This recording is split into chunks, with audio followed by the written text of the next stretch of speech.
नमस्कार, आप सभी का स्वागत है एक नए सेशन में। और आजाद बीपीएससी एकेडमी के विशेष रूप से सामान्य विज्ञान की इस प्रश्नोत्तरी सीरीज में मैं स्वागत करता हूं आप सभी का। और ये आज अभी तक का चौथा सेशन है आपका।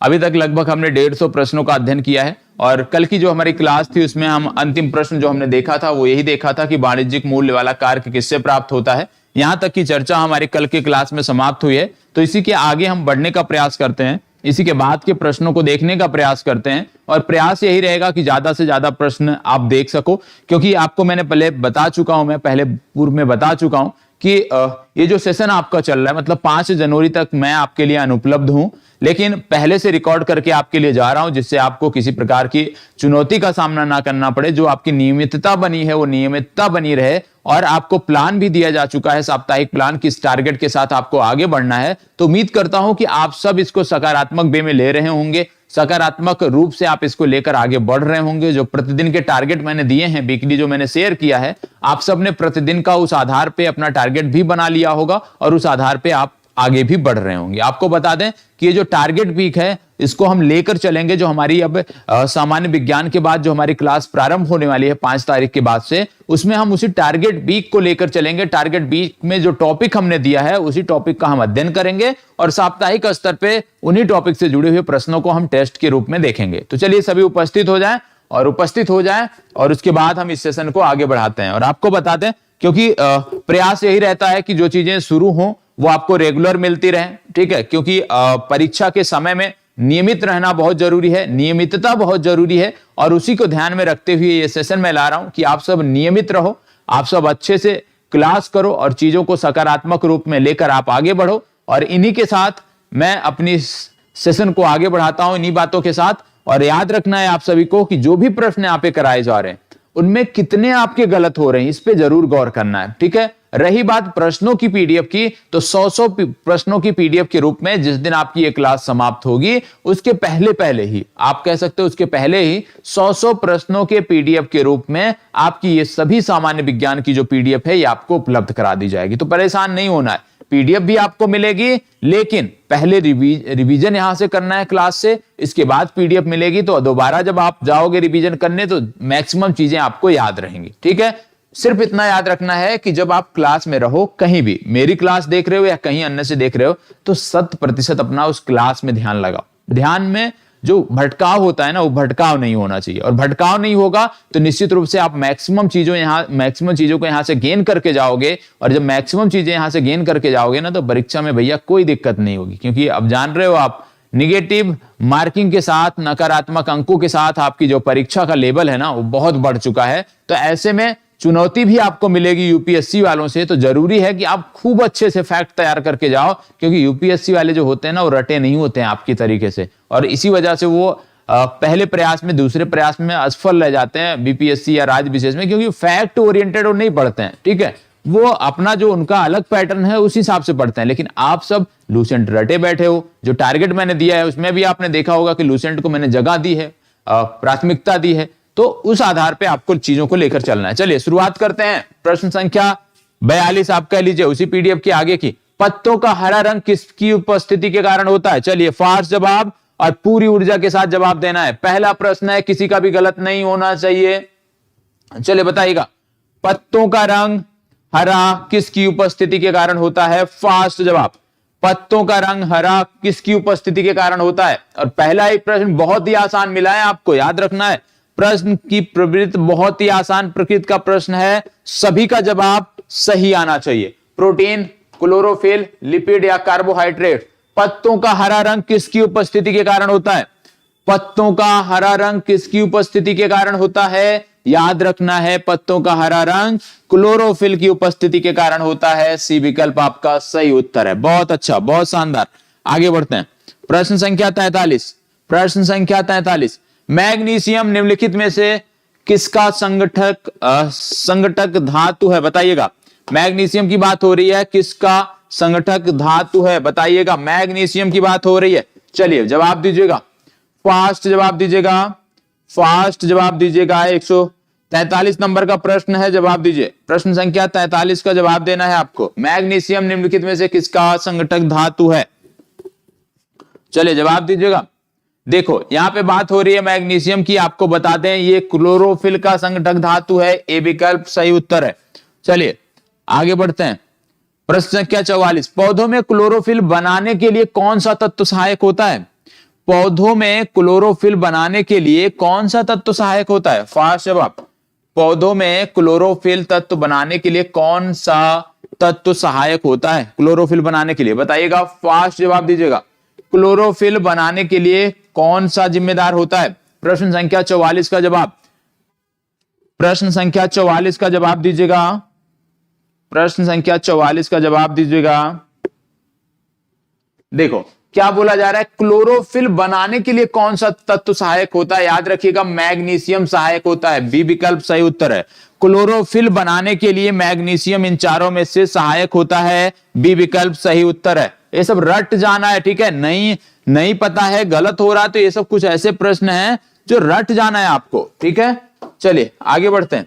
हरे रंग का पदार्थ जो पौधों में प्रकाश संश्लेषण करता है वो निम्नलिखित में से कौन सा है? सेम प्रश्न है, भाषा बदली है, भाषा बदली है, आयोग बदला है। पहला दूसरी जगह पूछा गया दूसरे राज्य विशेष में, ये दूसरे राज्य विशेष में पूछा गया, प्रश्न वही है, भाषा बदली है। बताइएगा 45 का क्या होगा? इसका सही उत्तर होगा क्लोरोफिल। अभी आपने पिछले प्रश्न में देखा था और यहीं से हमने अपनी चर्चा की शुरुआत की थी। तो हमें इसीलिए कहता हूं ना कि कोई भी प्रश्न आए उसको 2 बार पढ़ना चाहिए, क्योंकि जब हम 2 बार प्रश्न पढ़ते हैं तो हमारी चीजें काफी क्लियर हो जाती हैं। प्रकाश संश्लेषण के दौरान हरे पौधे सूर्य के प्रकाश से ऊर्जा का उपयोग कार्बन डाइऑक्साइड और पानी को क्या संश्लेषित करने के लिए करते हैं? बताइएगा, फास्ट जवाब दीजिएगा, इसका फास्ट जवाब दीजिएगा। प्रश्न संख्या 46, फास्ट जवाब देना है, फास्ट जवाब देना है। बताइएगा क्या बोला जा रहा है? प्रकाश संश्लेषण के दौरान हरे पौधे सूर्य के प्रकाश से ऊर्जा का उपयोग कार्बन डाइऑक्साइड और पानी से क्या संश्लेषित करने के लिए करते हैं? तो ये कार्बन डाइऑक्साइड और पानी से ग्लूकोज को संश्लेषित करने के लिए करते हैं, ये विकल्प सही उत्तर है। आगे बढ़ते हैं। प्रश्न संख्या 47, बहुत अच्छा, इसको बताइएगा, पौधे व पेड़ का खाना तैयार करने की प्रक्रिया क्या कहलाती है? पौधे और पेड़ का खाना तैयार करने की जो प्रक्रिया है वो क्या कहलाती है, आपको बताना है। पौधे व पेड़ का खाना तैयार करने की प्रक्रिया क्या कहलाती है? फास्ट जवाब दीजिएगा। पौधे व पेड़ का खाना तैयार करने की प्रक्रिया क्या कहलाती है, आपको बताना है। फास्ट जवाब, पौधे व पेड़ का खाना तैयार करने की प्रक्रिया क्या कहलाती है? भैया सेम प्रश्न है, लगातार आप देखते आ रहे हुए, क्या बोलते हैं इसको बोलते हैं फोटोसिंथेसिस, फोटोसिंथेसिस, प्रकाश संश्लेषण, फोटोसिंथेसिस, डी विकल्प सही उत्तर है। ठीक है, सिर्फ प्रश्न को ध्यान से पढ़ लोगे ना तो आसानी से आप जवाब दे दोगे, यदि आपने उस संदर्भ में कभी पढ़ाई की है। पौधे भोजन का निर्माण करने के लिए निम्नलिखित में से किससे ऊर्जा प्राप्त करते हैं? भोजन का निर्माण करने के लिए कहां से ऊर्जा मिलती है पौधों को, बताइए। प्रश्न संख्या 48 जवाब दीजिएगा। प्रश्न संख्या 48 जवाब दीजिएगा। पौधे भोजन का निर्माण करने के लिए कहां से ऊर्जा प्राप्त करते हैं? प्रश्न संख्या 48 जवाब दीजिएगा। ऊर्जा कहां से मिलती है भैया? बेसिक से पढ़ते आ रहे हो कि सूर्य की उपस्थिति में, सूर्य की उपस्थिति में, सूर्य के प्रकाश की उपस्थिति में। तो सही क्या हो जाएगा यहां पे? सूर्य, डी विकल्प आपका सही उत्तर है। आगे बढ़ते हैं। देखो कितने आसान से प्रश्न आपकी परीक्षाओं में या अन्य परीक्षाओं में विशेष रूप से पीएससी में पूछे गए हैं। सौर ऊर्जा का अधिकतम यौगिकीकरण किसके द्वारा होता है? अच्छा प्रश्न है, बताइएगा। सौर ऊर्जा का अधिकतम यौगिकीकरण किसके द्वारा होता है? प्रश्न संख्या 49 का जवाब आपको देना है। सौर ऊर्जा का अधिकतम यौगिकीकरण किसके द्वारा होता है? फास्ट जवाब दीजिएगा। चलिए बताइएगा इनमें से कौन सा है? सौर ऊर्जा का अधिकतम यौगिकीकरण किसके द्वारा होता है? बैक्टीरिया द्वारा, फंजाई द्वारा, प्रोटोजोआ द्वारा या हरे पौधे द्वारा? आप जानते हैं इनका सबसे ज्यादा यदि यौगिकीकरण होता है इन 4 विकल्पों के आधार पे तो वो आपके हैं हरे पौधे। ठीक है, हरे पौधे, डी विकल्प सही उत्तर है। ठीक है, चलिए आगे बढ़ते हैं। प्रश्न संख्या 50, निम्नलिखित में से कौन सा ऊर्जा रूपांतरण प्रकाश संश्लेषण नामक प्रक्रिया में होता है?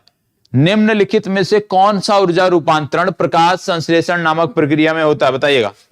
निम्नलिखित में से कौन सा ऊर्जा रूपांतरण प्रकाश संश्लेषण की प्रक्रिया में होता है? कितना आसान सा प्रश्न है, बताइए। फास्ट जवाब दीजिएगा, फास्ट जवाब दीजिएगा। कौन सा ऊर्जा रूपांतरण होता है भाई? देखो, सूर्य की उपस्थिति में जब आप देखते हो तो प्रकाश ऊर्जा मिलती है, प्रकाश ऊर्जा को रासायनिक ऊर्जा में बदला जाता है, तो प्रकाश ऊर्जा को रासायनिक ऊर्जा में बदला जाता है। आसान ही प्रश्न है, बी विकल्प आपका सही उत्तर होगा। इसमें समय ही नहीं लेना है, एक बार प्रश्न देखना है, एक बार विकल्प पढ़ना है, तुरंत आपके जवाब यहां पे निकल जाने हैं। आगे बढ़ते हैं, प्रश्न संख्या 51। सर्वाधिक प्रकाश संश्लेषी क्रियाकलाप कहां चलता है? बताइएगा। सर्वाधिक प्रकाश संश्लेषी क्रियाकलाप कहां चलता है? कहां चलता है भैया? सर्वाधिक प्रकाश संश्लेषी क्रियाकलाप कहां चलता है? प्रश्न संख्या 51, जवाब दीजिएगा, फास्ट जवाब देना है। सर्वाधिक प्रकाश संश्लेषी क्रियाकलाप कहां चलता है? प्रकाश के नीचे व नीले है, ये नीले है, प्रकाश के नीले व लाल क्षेत्र में, प्रकाश के हरे व पीले क्षेत्र में, प्रकाश के नीले व नारंगी क्षेत्र में, प्रकाश के बैगनी व नारंगी क्षेत्र में। यहां पे बोला जा रहा है क्रियाकलाप कहां पे होता है? सर्वाधिक प्रकाश संश्लेषी। याद रखना है, सर्वाधिक प्रकाश संश्लेषी जो क्रियाकलाप है वो नीले व लाल क्षेत्र में होता है। ए विकल्प सही उत्तर है, नीले और लाल क्षेत्र में। ठीक है, चलिए आगे बढ़ते हैं। प्रश्न संख्या 52। प्रकाश संश्लेषण में कौन सा प्रकाश सबसे कम प्रभावी है? प्रकाश संश्लेषण में कौन सा प्रकाश सबसे कम प्रभावी है? बताइएगा। प्रकाश संश्लेषण में कौन सा प्रकाश सबसे कम प्रभावी है? प्रश्न संख्या 52 का जवाब दीजिएगा। प्रकाश संश्लेषण में कौन सा प्रकाश सबसे कम प्रभावी है? बताइएगा। सबसे कम प्रभावी प्रकाश कौन सा है? नीला, सूर्य का प्रकाश, हरा प्रकाश या लाल प्रकाश? बताइएगा। प्रश्न संख्या 52 का जवाब दीजिएगा। सबसे कम प्रभावी प्रकाश की बात करें तो यह हरा प्रकाश होता है। सबसे कम प्रभावी प्रकाश कौन सा है? हरा प्रकाश जो होता है यह सबसे कम प्रभावी प्रकाश होता है। आगे बढ़ते हैं। प्रश्न संख्या 53। प्रकाश संश्लेषण में कौन सा प्रकाश सबसे अधिक प्रभावी होता है? चलिए बता दीजिए। सबसे अधिक प्रभावी प्रकाश कौन सा होता है? इन चारों में से बताना है आपको। सबसे अधिक प्रभावी प्रकाश कौन सा होता है? बताइएगा। अच्छा प्रश्न है। देखो, इस तरह के प्रश्न है ना कि ये एक बार आप देख लोगे ना तो याद हो जाएंगे, फिर दोबारा आप कभी भी देखोगे तो आप जवाब दे सकते हो। सबसे ज्यादा प्रभावी प्रकाश की बात हो रही है। अभी एक प्रश्न आपने देखा था कि सबसे ज्यादा आप कह सकते हो कि एक्टिव कहां होता है, सबसे ज्यादा मतलब क्रियाशील किस प्रकाश के अंतर्गत आता है, तो आपने देखा था लाल और नीले के बीच।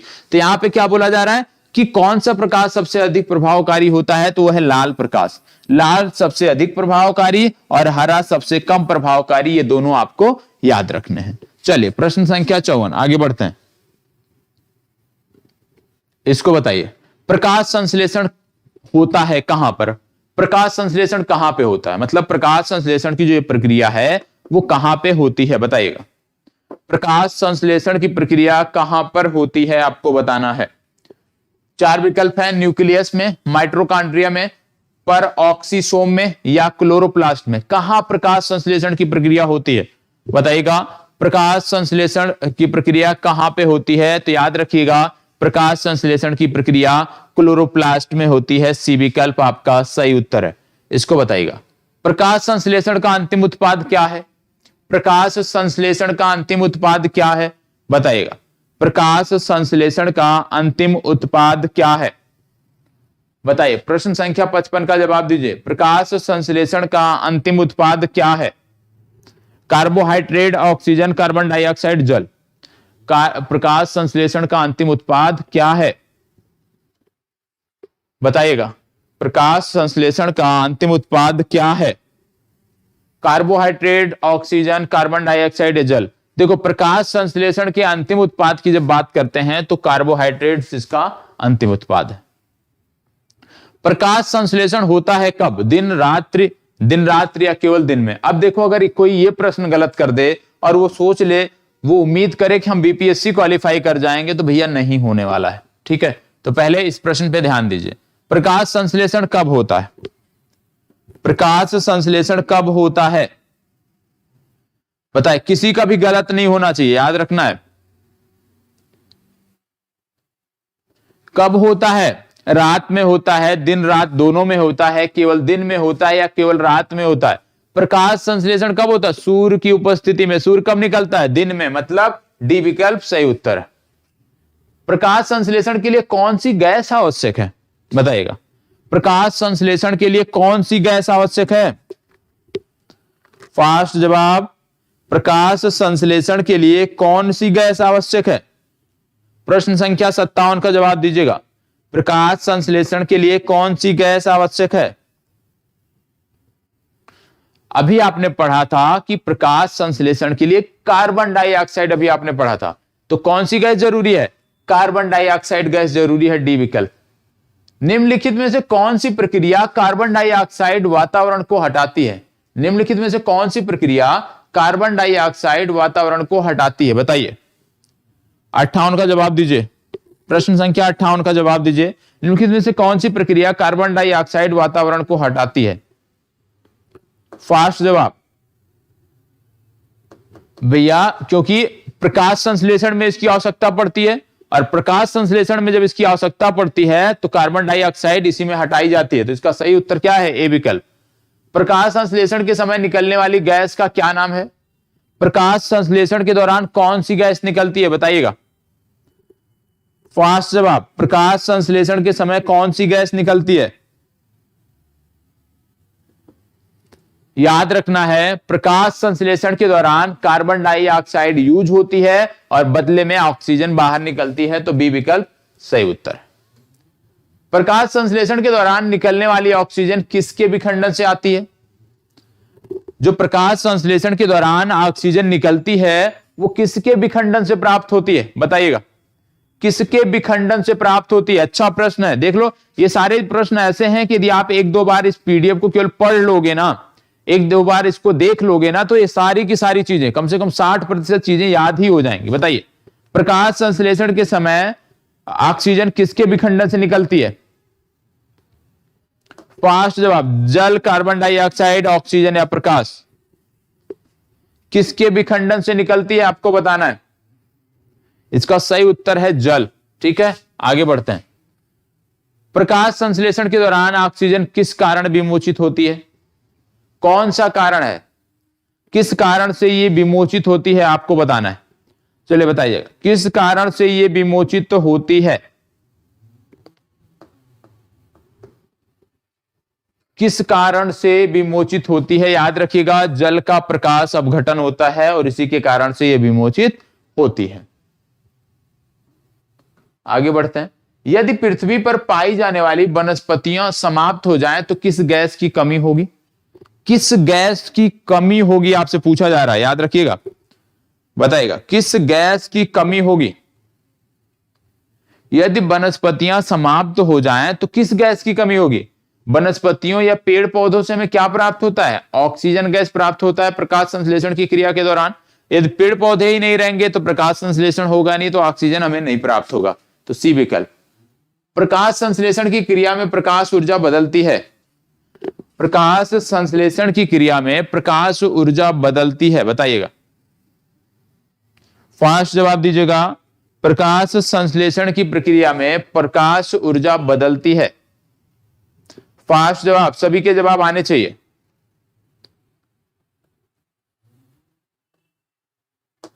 देखो, अभी आपने पढ़ा था ना कि इसमें क्या होता है, रासायनिक ऊर्जा में परिवर्तन होता है। ठीक है, तो इसका सही उत्तर क्या हो जाएगा? बी विकल्प।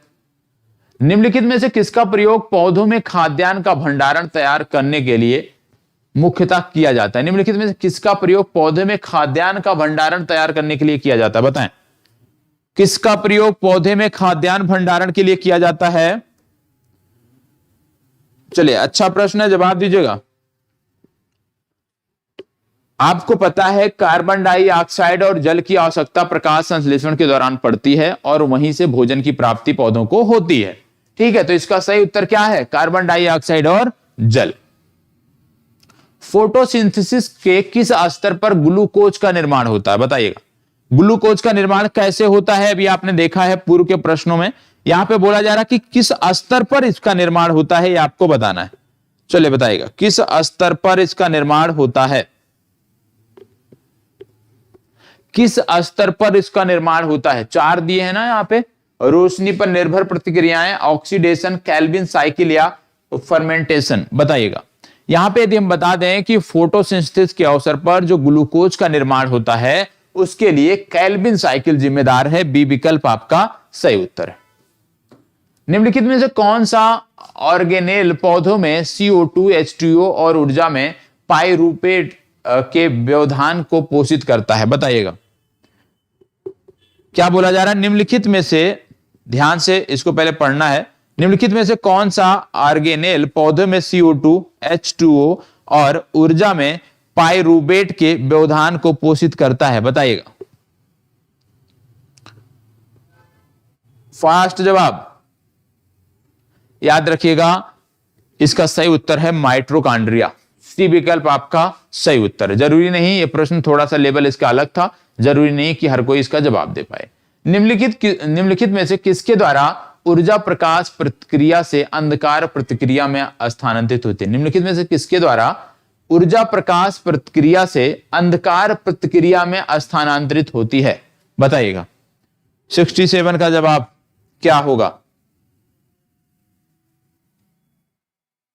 फास्ट जवाब। क्या बोला जा रहा है कि किसके द्वारा ऊर्जा प्रकाश प्रतिक्रिया से अंधकार प्रतिक्रिया में स्थानांतरित होती है? चार विकल्प हैं, ATP, ADP, RUDP। इनमें से आपको जवाब देना है। याद रखना है ये होती है ATP की प्रक्रिया, बी विकल्प। पौधों की पत्तियों से पानी के वाष्पीकरण को क्या कहते हैं? पौधों की पत्तियों से पानी का वाष्पीकरण होता है, सबको पता है। इस प्रक्रिया को कहते क्या है, यह आपसे पूछा जा रहा है। बताइएगा। पौधों की पत्तियों से पानी के वाष्पीकरण को क्या कहते हैं? फास्ट जवाब। क्या कहते हैं? याद रखिएगा, इसको बोलते हैं ट्रांसपिरेशन। ए विकल्प सही उत्तर है। पौधों का शिथिल होना इनमें से किसकी वजह से होता है? पौधों का शिथिल होना किसकी वजह से होता है, आपसे पूछा जा रहा है। चार विकल्प हैं, प्रकाश संश्लेषण, वाष्पोत्सर्जन, अवशोषण या शोषण। किसकी वजह से पौधे शिथिल होते हैं, आपको बताना है। चलिए बताइएगा। पौधों का शिथिल होने के पीछे क्या कारण होता है? इनमें से कौन सा कारण है जो पौधों के शिथिल होने का है? बताइएगा। फास्ट जवाब। पौधों का शिथिल होना किसकी वजह से होता है? प्रकाश संश्लेषण, वाष्पोत्सर्जन, अवशोषण या शोषण। याद रखिएगा, वाष्पोत्सर्जन की जो प्रक्रिया है वो पौधों की शिथिलता का कारण है, तो बी विकल्प सही उत्तर है। वाष्पोत्सर्जन के लिए पौधों की निम्नलिखित संरचनाओं में से कौन जिम्मेदार है? इनमें से कौन जिम्मेदार है? वाष्पोत्सर्जन के लिए कौन जिम्मेदार है? बताइए। वाष्पोत्सर्जन के लिए कौन सा जिम्मेदार होता है? जाइलम, मूल, रंध्र या छाल? वाष्पोत्सर्जन पत्तियों से होता है और पत्तियों में आप जानते हो रंध्र होते हैं और इन्हीं रंध्रों के माध्यम से वाष्पोत्सर्जन की प्रक्रिया होती है, तो सी विकल्प आपका सही उत्तर। निम्नलिखित में से किस एक शरीर क्रियात्मक प्रक्रिया में पादप से अतिरिक्त जल बूंदों के रूप में निकलता है? कौन सी ऐसी प्रक्रिया है जिसमें पादप से अतिरिक्त जो जल होता है वो बूंदों के रूप में निकलता है, उसको क्या कहते हैं? बताइए। फास्ट जवाब दीजिएगा। वाष्पोत्सर्जन कहते हैं, श्रावण कहते हैं, बिंदु स्राव कहते हैं या उत्सर्जन कहते हैं? पौधों में जो अतिरिक्त जल होता है बूंदों के रूप में बाहर आता है, इसको कहते क्या है? याद रखिएगा, इसको बोलते हैं बिंदु स्राव, बी विकल्प। निम्नलिखित में से किसे अवायवीय श्वसन कहा जाता है? अवायवीय श्वसन कहा जाता है, आपको बताना है। अवायवीय श्वसन कौन सा है इनमें से? बताइएगा। 72 नंबर का प्रश्न है, इसका जवाब देना है। अवायवीय श्वसन किसे कहा जाता है? अवायवीय श्वसन का मतलब ऑक्सीजन के बिना श्वसन। ऑक्सीजन के बिना श्वसन को बोलते हैं अवायवीय श्वसन। ए विकल्प सही उत्तर है। पौधों के लिए प्राथमिक पोषक तत्वों के रूप में ज्ञात तत्व कौन सा है? प्राथमिक पोषक तत्व पौधों के लिए कौन से होते हैं, यह आपसे पूछा जा रहा है। बताइएगा। पौधों के लिए प्राथमिक पोषक तत्व होते कौन से हैं? पौधों के लिए प्राथमिक पोषक तत्व कौन से होते हैं? बताइएगा। फास्ट जवाब दीजिएगा। पौधों के लिए प्राथमिक पोषक तत्व कौन से होते हैं? पौधों के लिए प्राथमिक पोषक तत्वों की बात करें तो आप जानते हैं नाइट्रोजन, फास्फोरस और पोटेशियम की बात आती है। ए विकल्प सही उत्तर है। निम्नलिखित में से कौन सा तत्व पौधों के विकास के लिए आवश्यक नहीं है? पौधों के विकास के लिए इनमें से कौन सा तत्व है जो आवश्यक नहीं है, आपको बताना है। चलिए बताइएगा, इनमें से कौन सा तत्व है जो पौधों के विकास के लिए आवश्यक नहीं है? फास्ट जवाब सोडियम, पोटेशियम, मैग्नीशियम या कैल्शियम। अच्छा प्रश्न है, सामान्य सा है, हर कोई इसका जवाब दे सकता है। बताइएगा कौन सा तत्व पौधों के विकास के लिए आवश्यक नहीं है? पौधों के विकास के लिए यदि हम बात करें तो इनमें सोडियम आवश्यक नहीं है, पोटेशियम भी आवश्यक है, कैल्शियम भी और मैग्नीशियम भी आवश्यक है। ठीक है, चलिए आगे बढ़ते हैं। जिस रूप में पौधे नाइट्रोजन प्राप्त करते हैं वह कौन सा है? पौधे नाइट्रोजन किस रूप में प्राप्त करते हैं, आपको बताना है। पौधे नाइट्रोजन किस रूप में प्राप्त करते हैं? बहुत ही आसान सा प्रश्न है ये तो किसी का गलत होना नहीं चाहिए। बहुत ही आसान सा है। पौधे जो नाइट्रोजन प्राप्त करते हैं वो नाइट्रेट के रूप में लेते हैं, याद रखना है। पौधे नाइट्रोजन नाइट्रेट के रूप में लेते हैं। ठीक है, चलिए आगे बढ़ते हैं। निम्नलिखित में से कौन सी फसल मृदा को नाइट्रोजन से भरपूर कर देती है? अब देखो, अगर ये प्रश्न का कोई जवाब ना दे पाए तो बहुत निराशाजनक होगा। बोला जा रहा है कि मृदा को नाइट्रोजन से भरपूर कौन सी फसल कर देती है, आपको बताना है। बताइएगा कौन सी फसल मृदा को नाइट्रोजन से भरपूर कर देती है? आप जानते हो विशेष रूप से जो दलहनी फसलें होती हैं वो मृदा को नाइट्रोजन से भरपूर कर देती हैं। क्या आलू दलहनी फसल है? नहीं। क्या सूरजमुखी है? नहीं। क्या सोरगम है? नहीं। तो इसका सही उत्तर है डी विकल्प, मटर। कौन सा पौधों में नाइट्रोजन अस्थायीकरण की क्षमता होती है? कौन से पौधों में नाइट्रोजन अस्थायीकरण की क्षमता होती है, आपको बताना है। बताइएगा कौन से पौधों में नाइट्रोजन अस्थायीकरण की क्षमता होती है? फास्ट जवाब दीजिएगा। बहुत ही आसान सा प्रश्न है। पिछला प्रश्न अभी मैंने बोला कि नाइट्रोजन की जब बात आती है तो आपको दलहनी फसलें याद रखनी है। ठीक है, अब यहां पे दलहनी फसलें कहां? चावल, गेहूं नहीं, मक्का, गन्ना नहीं, चना एवं अन्य दलहन। सी विकल्प आंख मूंद कर टिक कर देना है। ऑक्सेनोमीटर का प्रयोग कहां पे हम करते हैं? ऑक्सेनोमीटर का प्रयोग हम कहां पे करते हैं, आपको बताना है। बताइएगा ऑक्सेनोमीटर का प्रयोग हम कहां पर करते हैं, आपको बताना है। चलिए बताइएगा ऑक्सेनोमीटर का प्रयोग हम कहां पर करते हैं, आपको बताना है। ऑक्सेनोमीटर का प्रयोग प्रकाश संश्लेषण की दर नापने में, वृद्धि दर नापने में, रसाकर्षण की दर नापने में या ऊर्जा ह्रास की दर नापने में। ऑक्सेनोमीटर का प्रयोग हम कहां पर करते हैं, आपको बताना है। फास्ट जवाब दीजिएगा। ऑक्सीनोमीटर की बात यहां पे हो रही है। ऑक्सेनोमीटर का प्रयोग हम कहां पर करते हैं? याद रखिएगा, वृद्धि दर नापने के लिए। ठीक है, इसको बताइए। निम्नलिखित में से कौन सा पादप हार्मोन नहीं है? पादप हार्मोन इनमें से कौन सा नहीं है, आपको बताना। चलिए बताइएगा पादप हार्मोन कौन सा नहीं है?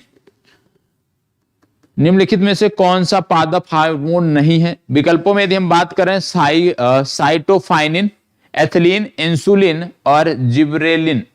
आप जानते हो पादप हार्मोन की बात कर रहे हैं। इंसुलिन जो है वो पादप हार्मोन नहीं होता है और इसी के कारण आप इंसुलिन को टिक करोगे। सी विकल्प सही उत्तर है। निम्नलिखित में से कौन सा पौधों का हार्मोन नहीं है? वही चीज है यहां पे कि यहां पे पादप हार्मोन कौन सा नहीं है। एक प्रश्न और इसी से जुड़ा है, बताइएगा पादप हार्मोन इनमें से कौन सा नहीं है, आपको बताना है। साइटोफाइनिन, ऑक्सिन, जिब्रेलिन। अभी आपने देखा जिब्रेलिन पिछले प्रश्न में था, मतलब ये पादप हार्मोन है। ऑक्सिन भी पादप हार्मोन है, साइटोफाइनिन भी इससे संबंधित है। कैल्शियम जो है ये पादप हार्मोन नहीं है। सी विकल्प सही उत्तर है। निम्नलिखित में से कौन सा पादप हार्मोन है? अब अगर इसमें कोई गलत करता है, यदि इसमें कोई गलत करता है तो निश्चित रूप से बड़ा, आप कह सकते हो ना, बहुत ही निराशाजनक होगा मेरे लिए। निम्नलिखित में से कौन सा पादप हार्मोन है? फास्ट जवाब दीजिएगा, किसी की गलती नहीं होनी चाहिए। इस प्रश्न में किसी की गलती नहीं होनी चाहिए। ये आपके लिए प्रतिष्ठा का प्रश्न है, किसी का भी गलत नहीं होना चाहिए। निम्नलिखित में से कौन सा पादप हार्मोन है? और यह विशेष रूप से टेस्ट है ऐसे छात्रों का जो लगातार क्लास में तो रहते हैं लेकिन मानसिक रूप से उपस्थिति जो है उनकी क्लास में नहीं होती है। तो यदि क्लास में आप उपस्थित हैं तो यह प्रश्न आपका गलत नहीं होना चाहिए, क्योंकि पिछले दो विकल्पों में, पिछले दो प्रश्नों में इसी की चर्चा हुई है और यह विकल्पों में भी शामिल रहा है और मैंने आपको बोला है कि यह पादप हार्मोन है। यहां पे बोला जा रहा है कि कौन सा पादप हार्मोन है। आपने देखा कि साइटोकाइनिन की जब हमने बात किया, साइटोकाइनिन पूर्व के दोनों प्रश्नों में शामिल रहा है, ठीक है। तो इसका मतलब क्या है, साइटोकाइनिन पादप हार्मोन है, क्योंकि वहां पे क्या था, निम्नलिखित में से कौन सा पादप हार्मोन नहीं है। पिछले प्रश्न में वहां हमने कैल्शियम को हटाया, साइटोकाइनिन वहां भी दिया था, उसको नहीं हटाया, ठीक है। इसका मतलब क्या था कि साइटोकाइनिन पादप हार्मोन है और यहां पे सीधा प्रश्न है कि कौन सा पादप हार्मोन है, आंख मूंद कर टिक करना है। ए विकल्प सही उत्तर। निम्नलिखित में से कौन सा एक रसायन सामान्यतः किसानों द्वारा खरपतवार को नष्ट करने के लिए प्रयोग किया जाता है? कौन सा रसायन है जो किसानों द्वारा खरपतवार को नष्ट करने के लिए प्रयोग में लाया जाता है? बताइएगा, कौन सा रसायन है जो किसानों द्वारा खरपतवार को नष्ट करने के लिए प्रयोग में लाया जाता है? बताइएगा, फास्ट जवाब दीजिएगा। डीडीटी, मेलाथियान, 2,4-D या मेथिल ब्रोमाइड? इसका सही उत्तर हो जाएगा 2,4-D। डी विकल्प आपका सही उत्तर है। बौने पौधे को किसके अनुप्रयोग से लंबा किया जा सकता है?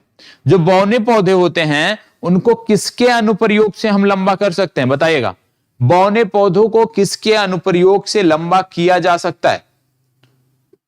बौने पौधों को किसके अनुप्रयोग से लंबा किया जा सकता है? आप जानते हैं एक पादप हार्मोन है जिसको बोलते हैं साइटोकाइनिन, और साइटोकाइनिन जो पादप हार्मोन है इसके द्वारा बौने पौधों को लंबा किया जा सकता है। सी विकल्प सही उत्तर है।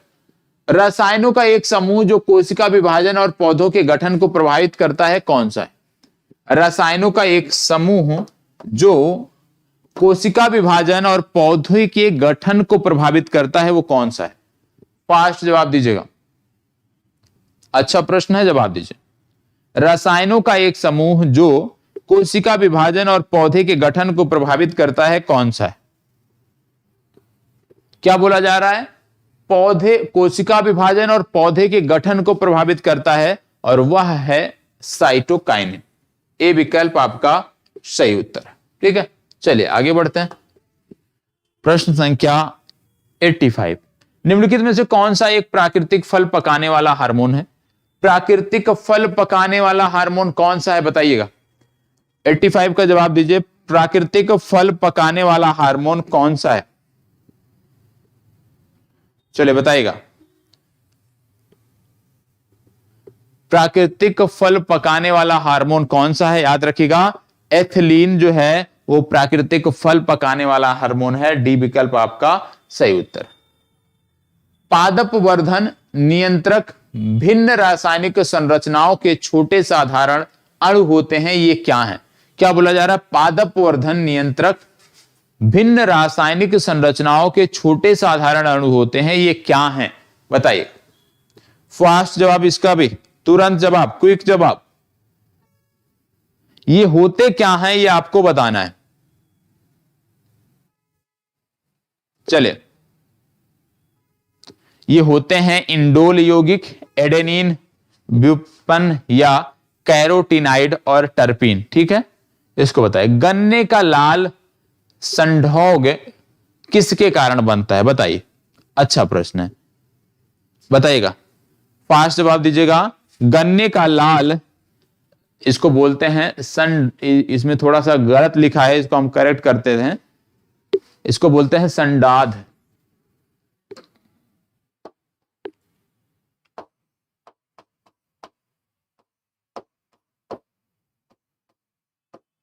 चलिए अब बताइए, गन्ने का लाल संडाध किसके कारण बनता है? फास्ट जवाब दीजिएगा। अच्छा प्रश्न है, बताइएगा। गन्ने का लाल संडाध किसके कारण, यहां चंद्रबिंदी भी होती है, किसके कारण बनता है आपको बताना है। फास्ट जवाब।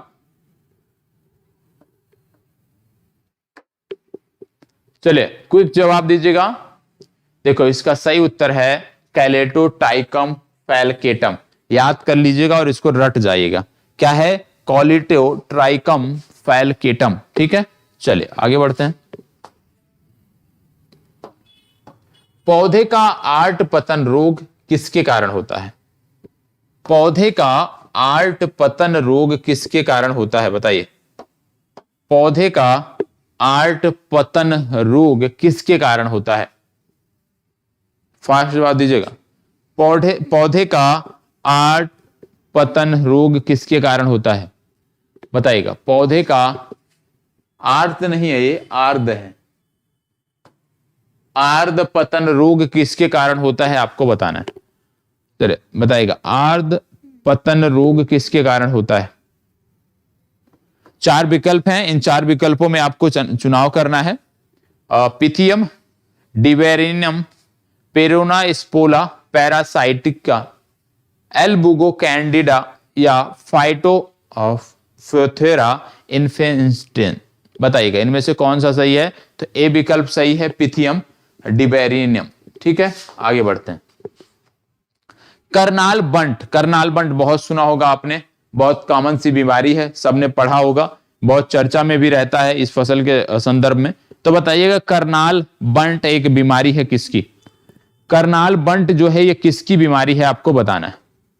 करनाल बंट किस फसल की बीमारी है आपको बताना है। फास्ट जवाब दीजिएगा।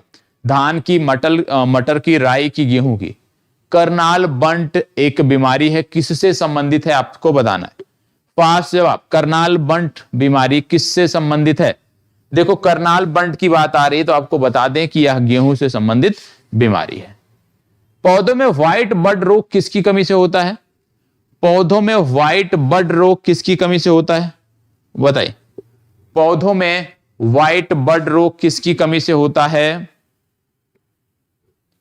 फास्ट जवाब, पौधों में व्हाइट बड रोग किसकी कमी से होता है? देखो पौधों में व्हाइट बड रोग की बात करें तो याद रखना है, पौधों में व्हाइट बड रोग जो है वो जिंक की कमी से होता है। ए विकल्प आपका सही उत्तर है। ठीक है, ए विकल्प आपका सही उत्तर है। आगे बढ़ते हैं। धान का खैरा रोग किस तत्व की कमी से होता है? धान का खैरा रोग किस तत्व की कमी से होता है आपको बताना। खैरा रोग कॉमन है धान में, किस तत्व की कमी से होता है आपको बताना है। देखो सब ग्रामीण प्रदेश से है ना, तो कम से कम इस प्रकार के प्रश्नों को गलत मत करिएगा। ठीक है, बताइएगा धान का खैरा रोग किस तत्व की कमी से कारण होता है? नाइट्रोजन, लोहा, जिंक या पोटास। खैरा रोग की बात कर रहे हैं, खैरा रोग जो होता है वो जिंक की कमी से होता है। सी विकल्प सही उत्तर है, खैरा रोग जिंक की कमी से होता है। और आपसे ऐसे भी पूछा जा सकता है कि खैरा रोग जो जिंक की कमी से होता है किस फसल से संबंधित रोग है, तो उसमें याद रखना है कि यह धान की फसल का रोग है। ठीक है, आगे बढ़ते हैं। इसको बताइएगा, निम्नलिखित में से कौन से जीवाणु से पौधों में कीट पिटिका का रोग हो जाता है? कौन से जीवाणु से पौधों में कीट पिटिका का रोग हो जाता है आपको बताना है। बताइएगा कीट पिटिका का रोग कैसे हो जाता है आपको बताना है। फास्ट जवाब दीजिएगा। बैसिलस थ्यूरिजिनेसिस, स्यूडोमोनास प्रतिदीप्ति, एग्रोबैक्टीरियम ट्यूम्फफ एशियंस या इनमें से कोई नहीं। क्या बोला जा रहा है? कीट पिटिका रोग की बात हो रही है, तो याद रखिएगा बी विकल्प इसका सही उत्तर है। स्यूडोमोनास प्रतिदीप्ति के कारण यह होता है। बी विकल्प आपका सही उत्तर है। निम्नलिखित में से कौन सा एक सही सुमेलित नहीं है? कौन सा सही सुमेलित नहीं है आपको बताना है। चलिए बताइएगा इनमें से कौन सा सही सुमेलित नहीं है। क्या बोला जा रहा? फसल और रोग, जैसे धान, हरित बाल, बाजरा, अरगट, मटर, पाउडरी मिल्यूड या चना उकठा। इनमें से कौन सा रोग और फसल का संबंध सही नहीं दिया है, मतलब गलत है, बताइएगा। फास्ट जवाब दीजिएगा, अच्छा प्रश्न है, पहले पढ़ लीजिए अच्छे से फिर जवाब दीजिए। चलिए बताइएगा कौन सा इसमें से सुमेल नहीं है। याद रखिएगा हरित बाल रोग जो है ये इसका सुमेल नहीं है, बाकी सब सुमेलित हैं। अब आपसे यदि मैं पूछ लूं कि हरित बाल जो रोग है ये किस फसल का है, तो ये आप कमेंट बॉक्स में बताओगे। ये रोग किस फसल का है, ये आपको कमेंट बॉक्स में बताना है कि हरित बाल रोग किस फसल का है। ठीक है, चलिए आगे बढ़ते हैं। इकोलॉजी शब्द की रचना किसने की थी? इकोलॉजी शब्द की बात हो रही है। इकोलॉजी शब्द की रचना किसने की थी बताइएगा। इकोलॉजी शब्द की रचना किसने की थी बताइएगा। इकोलॉजी शब्द की रचना किसने की थी? इकोलॉजी की बात हो रही है, बताइए इकोलॉजी शब्द की रचना किसने की थी? अर्नेस्ट हेकल, जी एवलिन हचिंसन, या ह्यूगो डी ब्रीज, या रॉबर्ट ब्राउन। इकोलॉजी शब्द की रचना किसने की थी बताइएगा। इकोलॉजी शब्द की रचना किसने की थी? तो याद रखना है इकोलॉजी शब्द की रचना अर्नेस्ट हेकल ने की थी। जीवों और पर्यावरण के बीच अन्योन्य क्रिया के वैज्ञानिक विश्लेषण और अध्ययन को क्या कहते हैं? जीवों और पर्यावरण के बीच, याद रखिएगा, जीवों और पर्यावरण के बीच अन्योन्य क्रिया के वैज्ञानिक विश्लेषण अध्ययन को क्या कहते हैं बताइएगा। फास्ट जवाब दीजिएगा, फास्ट जवाब दीजिएगा, क्या कहते हैं इसको? सूक्ष्म जीव विज्ञान, पक्षी विज्ञान, पारिस्थितिकी, या कीट विज्ञान। जीवों और पर्यावरण के बीच अन्योन्य क्रिया के वैज्ञानिक विश्लेषण और अध्ययन को क्या कहते हैं? फास्ट जवाब दीजिएगा, इसको क्या कहते हैं? इसको बोलते हैं पारिस्थितिकी। क्या बोलते हैं? पारिस्थितिकी। ए विकल्प सही उत्तर है। आसपास के वातावरण में पशुओं के संबंध के अध्ययन को क्या कहते हैं? आसपास के वातावरण में पशुओं के संबंध के अध्ययन को क्या कहते हैं बोलिएगा। प्रश्न संख्या 96 जवाब दीजिए, चलिए बताइएगा इसको क्या बोलते हैं? आसपास के वातावरण में पशुओं के संबंध के अध्ययन को क्या कहते हैं? याद रखना है पारिस्थितिक विज्ञान इसको बोला जाता है। इसको बताइए। पारिस्थितिकी निम्नलिखित के बीच पारस्परिक संबंधों का अध्ययन है। पारिस्थितिकी किनके बीच जो है पारस्परिक संबंधों का अध्ययन है आपको बताना है। चलिए बताइएगा पारिस्थितिकी किनके बीच संबंधों का अध्ययन है? फास्ट जवाब। किनके बीच पारस्परिक संबंधों का अध्ययन पारिस्थितिकी कहलाता है? याद रखिएगा पारिस्थितिकी का मतलब होता है जीव और वातावरण के बीच पारस्परिक संबंधों का अध्ययन। तो जीव और वातावरण के बीच पारस्परिक संबंधों के अध्ययन को हम बोलते हैं पारिस्थितिकी। ठीक है, अगला प्रश्न। पारिस्थितिकी तंत्र की संकल्पना को किसने परिभाषित किया था? पारिस्थितिकी तंत्र की संकल्पना को किसने परिभाषित किया था बताइएगा। फास्ट जवाब है किसने परिभाषित किया था? तो याद रखना है आर्थर टॉन्सले का नाम आता है। इसको बताइएगा निम्नलिखित में से कौन सा एक पारितंत्र शब्द का सर्वोत्कृष्ट वर्णन है? इकोसिस्टम या पारितंत्र बात एक ही है, तो बोला जा रहा है उसका सबसे अच्छा वर्णन इनमें से कौन सा है? चलिए इतनी परिभाषाएं अभी देखी है ना, उसी के आधार पे अपना एक व्यू बनाइए, उसी के आधार पे जवाब दीजिए। इनमें सबसे अच्छा वर्णन इस शब्द का कहां किया गया है आपको बताना है। एक दूसरे से अन्योन्य क्रिया करने वाले जीवों का समुदाय, किसी भौगोलिक क्षेत्र के वनस्पति जात और प्राणी जात, जीवों का समुदाय और साथ ही वह पर्यावरण जिसमें वो रहते हैं, पृथ्वी का वह भाग जो सजीव जीवों द्वारा आवासित है। याद रखिएगा जब आप इकोसिस्टम की बात करते हो तो उसका मतलब है जीवों का समुदाय और साथ ही वह पर्यावरण जिसमें वो रहते हैं, इसको बोलते हैं इकोसिस्टम। सी विकल्प। आज का लास्ट प्रश्न, इकोसिस्टम के संदर्भ में निम्नलिखित में से क्या सत्य है? इकोसिस्टम या पारितंत्र के संदर्भ में क्या सही है आपको बताना है। चलिए बताइएगा इकोसिस्टम के संदर्भ में या पारितंत्र के संदर्भ में इनमें से क्या सही है? चलिए बताइएगा इनमें से क्या सही है? पारितंत्र या इकोसिस्टम के संबंध में इनमें से क्या सही है? प्राथमिक उपभोक्ता उत्पादक पर न्यूनतम रूप से आश्रित है, प्राथमिक उपभोक्ता उत्पादकों से संख्या में अधिक होते हैं, या उत्पादक प्राथमिक उपभोक्ता से अधिक हैं, ये आपको बताना है। चलिए फास्ट जवाब दीजिएगा।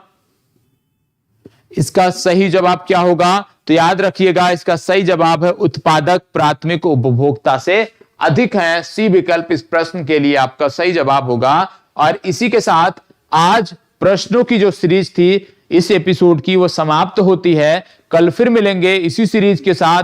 कम से कम 50 प्रश्नों का अध्ययन का टारगेट हमारा डेली का रहेगा और इसी प्रकार से जो हमारा लक्ष्य है 800 से 1000 प्रश्नों का करने का, उसको हम अचीव करेंगे। 5 जनवरी तक जितना हम कर पाते हैं वो हमारा कंटिन्यू रहेगा। उसके बाद एक नए सिरे से शुरुआत करेंगे और बीच बीच में इस फॉर्मेट को हम रिकॉर्डेड रूप में आपको रखेंगे। अभी प्रीमियर के तौर पे इसलिए रखा है क्योंकि आपके लिए कक्षाओं को देने के लिए मैं अभी उपस्थित नहीं हूं, 1 सप्ताह में आपके बीच नहीं हूं। आप सबसे मैंने बताया है, कारण बताया है। तो 5 तारीख से मैं जुड़ जाऊंगा, उसके बाद नए सिरे से शुरुआत होगी। तब तक के लिए आपकी चीजें ना रुकें, आपकी जो नियमितता है वो बाधित ना हो, आप रेगुलर बने रहो, आप रेगुलर पढ़ाई करते रहो। उसके लिए एक कक्षा आपके लिए दी जा रही है और आप भी समझते हो कि इसका महत्व कितना आपकी परीक्षाओं में है, क्योंकि जीव विज्ञान से संबंधित प्रश्न निश्चित तौर पे महत्वपूर्ण हैं। और 1000 प्रश्न यदि हम कर लेते हैं तो जीव विज्ञान हमारे लिए काफी कुछ आसान हो जाएगा, यदि हम सिर्फ इन्हीं प्रश्नों का बार बार रिवाइज करते हैं। अब आपकी जिम्मेदारी बनती है कि आप में से किसके कितने सही हो रहे हैं वो भी आप हमें बताओ, कमेंट करके बताओ कि कितने सही हो रहे हैं, कितने गलत हो रहे हैं। साथ ही साथ आपके लिए जो वीकली टारगेट मैंने दिया है उसको छोड़ना नहीं है, उसको डेली का डेली कंप्लीट करते हुए आगे बढ़ना है। तभी पता चल पाएगा कि क्या चीजें आप कर पा रहे हो, कहां पे आपकी कमियां हैं और किस आधार पे उसको कर सकते हो। क्योंकि 30 दिन का टारगेट क्या होगा वो मैंने आपको दे दिया कि 30 दिन में क्या चीजें आपको करके देनी है। अब आपकी जिम्मेदारी बनती है कि आप उसको कैसे करके हमें सबमिट करते हो। तो इन्हीं बातों के साथ आज की चर्चा समाप्त करता हूं। बढ़ते हैं आगे और कल की जो क्लास होगी उसमें उपस्थिति आपकी अनिवार्य है, उसमें आपको उपस्थित रहना है। और अब आप भी आगे बढ़िए इस क्लास के बाद और जो भी आपने पढ़ा है उसको रिवाइज करिए। जो आपका आज का शेड्यूल है उस शेड्यूल को फॉलो करिए और प्रयास करिए कि 100% चीजें आप कंप्लीट कर सको। एक अंतिम बात के साथ मैं अपनी बात को विराम दूंगा। यदि अभी भी कोई ऐसा छात्र है, कोई ऐसे भाई बहन है हमारे जिनके पास घटना चक्र की पुस्तक नहीं है, जिनके पास पुस्तकों की समस्या है, वास्तव में आप पुस्तकें नहीं खरीद सकते हो, मैं बार बार कहता हूं आप हमें बताओ, हम अपनी तरफ से आपकी मदद करेंगे। क्योंकि हमारा प्रयास है और आप सबका भी प्रयास होना चाहिए जो इस योग्य है, सक्षम है, कि कोई भी छात्र जो पढ़ना चाहता है ना, वो किताबों की वजह से उसकी पढ़ाई ना बाधित हो, किताबों की वजह से ऐसा ना हो कि वो तैयारी नहीं कर पा रहा है। कोचिंग संस्थान की फीस नहीं भर सकता है तो इसका मतलब ये नहीं कि वो पीसीएस में सिलेक्शन नहीं ले सकता, वो एसडीएम नहीं बन सकता, वो डीएसपी नहीं बन सकता, बन सकता है, ठीक है। और उसके इस सपने को हम साकार करने का प्रयास कर रहे हैं। यदि कोई भी ऐसा है जो सच में वास्तव में फीस नहीं बहन कर सकता, आप बताओ, हम गाइडेंस आपको देंगे। बैच तो नहीं दिलवा सकते लेकिन हाँ गाइडेंस जरूर उपलब्ध कराएंगे। किताब निश्चित तौर पर उपलब्ध कराऊंगा। जो भी पुस्तकों की आपकी आवश्यकता होगी ना, हर महीने मेरा प्रयास है कि 3 से 4 छात्रों को मैं दूं और उसको मैं करता आ रहा हूं। अभी तक 62 लोगों की, आप में से 62 भाई बहनों की मैंने मदद की है पिछले 2 से 3 महीनों में। और प्रयास रहेगा कि ये कारवां हमारा इसी प्रकार से चलता रहे और आप सब भी जो इसके सक्षम है, जो देने में सहयोग करने में सक्षम है, आप सब भी जुड़े हमारे साथ और एक बड़े पैमाने पर इसको हम लेकर चलें, जिससे कोई भी छात्र ऐसा ना हो जो तैयारी उसकी इस वजह से रुक जाए कि उसके पास पुस्तकें नहीं। क्योंकि आप जानते हो कि आप सब ज्यादातर 80% से ज्यादा लोग ग्रामीण परिवेश से हो, किसान परिवार से हो, मजदूर परिवार से हो। और आज के समय में ना, जब रोजी रोटी का संकट हो तो ऐसे में पुस्तकों का खर्च वहन करना बहुत बड़ी बात हो जाती है, ठीक है। और आप संकोच करते होगे, बता नहीं पाते होगे अपने परिवार में, आप हमें बताओ, एक बड़ा भाई समझ के या छोटा भाई समझ के बताओ, निश्चित तौर पर मैं आपकी मदद करूंगा, ठीक है। धन्यवाद, बहुत बहुत आभार।